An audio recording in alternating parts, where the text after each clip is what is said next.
And as this potential trade war ramps up, Elon Musk's task force has been pushing to gain access to sensitive government information targeting a federal agency. Chief Washington. Elon Musk just dropped a bombshell. Frankly, nobody saw this coming, and it has sent shockwaves across the internet. What do you think about what Musk has been tweeting about Britain and the Prime Minister over the last few days? Well, what I say is that all social media companies have responsibilities. I don't think I should go visit Britain because I feel like they're going to drag out some tweet and make it a big issue. At the center of this storm is Rayner. What do you think about Musk's recent tweets targeting Britain and Prime Minister Keir Starmer? The tech billionaire isn't holding back, and his views have ignited a heated debate. Musk has openly criticized the UK's political environment, particularly Labour's leadership, and it's clear he's not impressed. But why does this matter so much? My workload went up from about, 70 to 80 hours a week to probably 120. I go to sleep, I wake up, I work. Go to sleep, wake up, work. Do that 7 days a week. I'll have to do that for a while, no choice. Let's dive deeper into this ongoing feud. A new book reports that you said he couldn't run a bath. Did you say that? Well, I'm not. You know, there are a lot of things that were said in that book that I don't recognize, to be honest. And it's tittle-tattle. I don't recognize what was said in that book.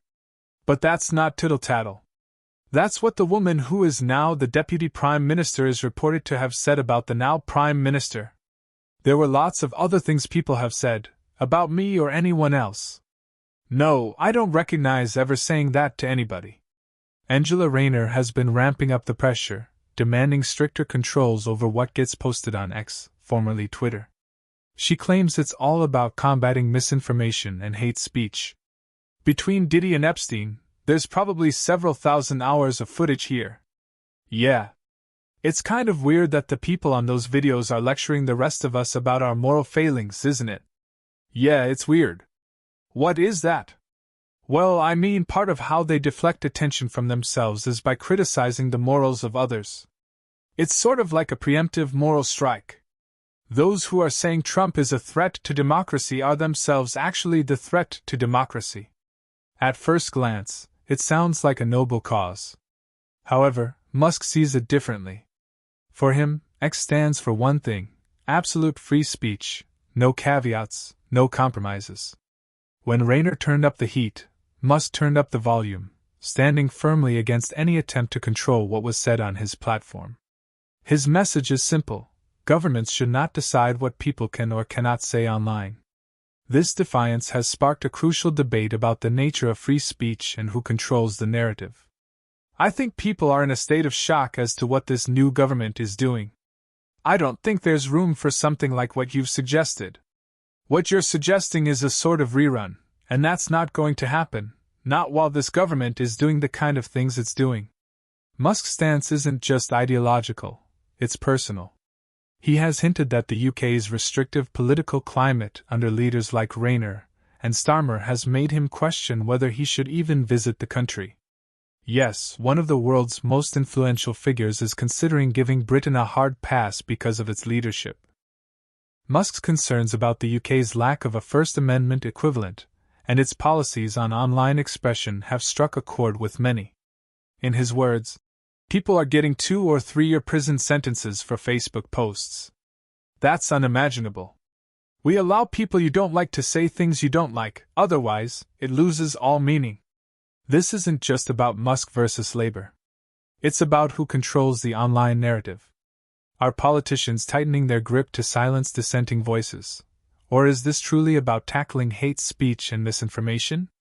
Musk's defiance raises an essential question: is free speech really free if someone else is pulling the strings? Critics of Labour, including Nigel Farage, argue that this is just another move by the party to centralize political control, further alienating the public. We are being very punchy about this because we will build the homes that we desperately need. You say you're being punchy, but this is not very Rayner. Why can't you just say, look guys, the nests, the black-legged kittiwake, the bats, you're going to have to take second place to getting houses for people. Well, I believe we can protect nature and wildlife while not stopping development. We can't have a situation where a newt is more protected than people who desperately need housing. What we need is a process that protects nature but doesn't stop us from building homes. We can do both. Challenges don't stop with social media. Rayner's ambitious promise to build 1.5 million homes to tackle the UK's housing crisis has come under fire. While it sounds impressive, experts remain skeptical. With skyrocketing construction costs, a shortage of skilled workers, and endless delays in planning approvals, the plan appears more like a political stunt than a feasible solution. Even if these homes are built, critics question who will actually be able to afford them. With energy bills soaring and taxes at record highs, Labour's plan seems out of touch with the realities faced by ordinary Britons. In a recent interview, Rayner's inability to provide clear answers about the housing strategy further damaged her credibility. When pressed on whether environmental concerns would delay construction, she stumbled through her response. The awkward moment quickly went viral, making her seem disconnected from the public. This blunder only added fuel to the fire as critics, including Nigel Farage, accused Labour of prioritising migrants over British citizens when it comes to housing allocation. Rayner denied these accusations, but the optics were bad, and the public wasn't convinced by her explanations. Farage challenged Labour's stance with sharp criticism. On your own figures, we're also going to add 2.5 million people to our population over this period. Are you content that more than 5 out of 7 new homes will go to immigrants? He asked. Rayner responded, Well, that's not the truth, and that's not what will happen. Farage pressed on, questioning where the 2.5 million immigrants in Labour's budget figures would live. Her response was vague, further weakening her position. Farage didn't hold back in exposing contradictions in Labour's rhetoric. How do you plan to build 1.5 million homes while also claiming there's plenty of housing available? He asked. This criticism highlights Labour's growing disconnect from the realities faced by British citizens, further eroding public trust. Meanwhile, Elon Musk's involvement in the debate has added another layer of intrigue. His criticism of Labour isn't limited to free speech issues. He has also taken aim at their broader policies, including housing and immigration. Musk's views align with Farage's on several points, creating a powerful narrative against Labour's leadership.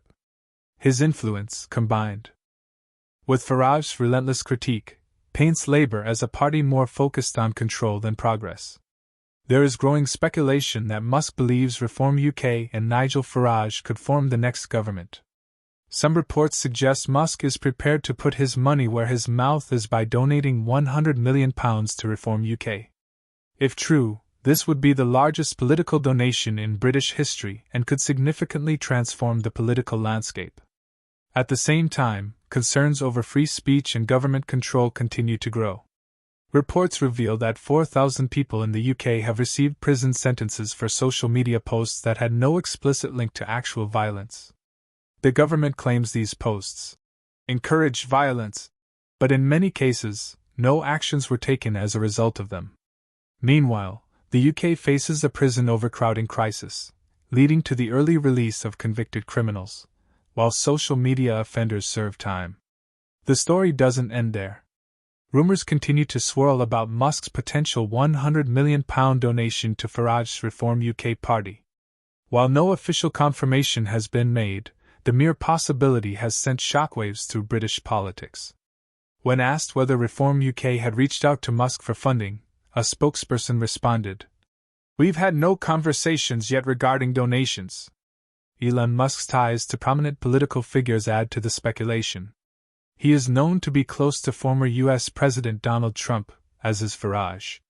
Reports indicate that Musk has been in direct contact with Reform UK leaders, fueling further speculation about his involvement. Despite denials, Farage himself acknowledged Musk's support, stating, "Elon is very supportive of what Reform is trying to do and of me personally." The unfolding situation has the potential to reshape British politics. If Musk follows through with a massive financial contribution, it could provide Reform UK with an unprecedented boost ahead of the next election. Whether or not the donation materializes, Musk's influence, and his willingness to challenge Labour, has already made a significant impact. He says, "I cannot discuss that. A cash injection of this magnitude could transform Reform UK from an underdog to a serious contender, challenging Labour's grip on power. It's because Elon believes in free speech, and Keir locks people up who say nasty things on Facebook. Jackie, you hang on. Jackie, do you want to answer that? No, he doesn't. No, well, the justice system does.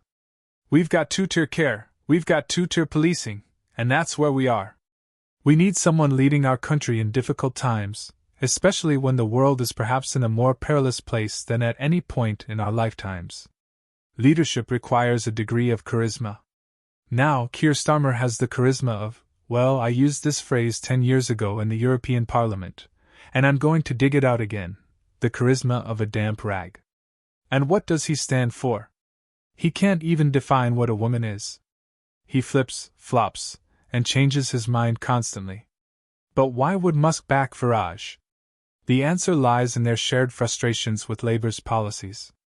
Musk's disdain for Starmer's leadership and dissatisfaction with the UK's political climate align with Farage's critique of Labour's handling of immigration, housing, and the growing movement against the status quo. They appeal to voters who feel left behind by mainstream politics. Take, for instance, the newcomers to this country who are being provided with free accommodation on site. Supposedly, it's only temporary. We asked the council how long that means. They couldn't answer. They said, "This is all very new. We can't say yet." In other words, they don't have a plan. Some events could turn everything upside down. I'm hearing reports that Elon Musk is set to donate £100 million to Nigel Farage's Reform Party. If true, it would be the biggest political donation in British history. And it would certainly put rocket boosters, if you'll excuse the SpaceX pun, under the party's campaign. Of course, Musk's potential involvement raises serious questions about the role of money in politics. A billionaire funding a populist campaign could reshape the political landscape, but it also invites criticism about undue influence. For Farage, however, Musk's support could be a game-changer for Reform UK, giving the party the resources to take on Labour head-on. Could a new Prime Minister get off to a worse start than Keir Starmer? It's truly shocking. The message of, "Things can only get worse," is hardly inspiring, is it? And now we're living in a state where there is a two-tier policing system. As Labour's struggles continue, the UK's political landscape is shifting. Figures like Farage and Musk are gaining traction, challenging Labour's dominance. But is Musk really pledging £100 million to Reform UK? A journalist asks. Elon Musk, the big chap here in Westminster, has he pledged any money to your party? Have you had talks about a deal? Farage responds. Now, that £100 million story, where the Sunday Times got that from, I have no idea. Probably some bloke down at the pub. How much will it be then? You're in the pub all the time. I do keep my ears open, you know. It's very important. Farage continues. Look, two things we talked about. Number one, what really fascinated me were the margins by which Trump won in the 7 key swing states. And the person behind that was one Elon Musk. I spent an hour going through with him what his strategy was, how he got new voters registered, how he used tech tools to get out the vote on election day. It's revolutionary stuff. I'm committed to professionalizing reform. I took copious notes yesterday. I've learned a huge amount. He will help. X will help Reform UK in the election coming up. He's already given me considerable help. We're targeting voters who are disengaged, people who feel there's no point voting for anybody. This isn't just political bickering, it's a battle for the future of the UK. Labour's grip on power is slipping, and with the next election approaching, the stakes couldn't be higher. There is absolutely no enthusiasm for Starmer's Labour whatsoever. Watching Starmer's first prime ministerial address outside Number 10, having just seen the King, was telling. He looked down at his notes over 150 times. Labour is struggling to maintain its popularity with voters. But is it really a surprise that they've lost so much credibility? Are you 100% confident Angela Rayner has done nothing wrong here? I'm very confident. 100% confident. I'm very confident, Angel. That's different from 100% confident. Look, don't try and play a game on this. I've been absolutely clear. Angela's answered all those questions. I have full confidence in her. I expressed that over and over again.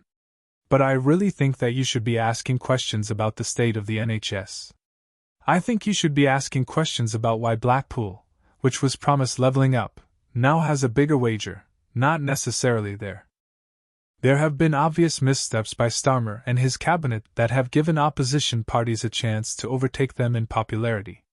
The main talking point has been the economy. Labour's policies have made things worse. Inflation has skyrocketed. The cost of living has reached new, unexpected heights, and the NHS is in a worse condition than Labour met it. Personal popularity, you're down 34 points. How much does that worry you? What worries me is, and what gets me out of bed every day is how we deliver for those people who voted us in July to change the country for the better. While you're away, what is it the mice might play? There are suggestions that Angela R. and Wes Streeting were joking at a reception just a couple of weeks ago about trying to get your job. Do you feel confident in your post? Jokes have been going on since the very first day I was elected Labour leader. What's it like to be a joke from day one? Look, we are absolute. We've got, a huge, unimportant majority in government. We've got a clear mandate for change. We're getting on and delivering that change. But I know it's got to be felt in the pockets of working people. They need to feel better off. That's what we're working for.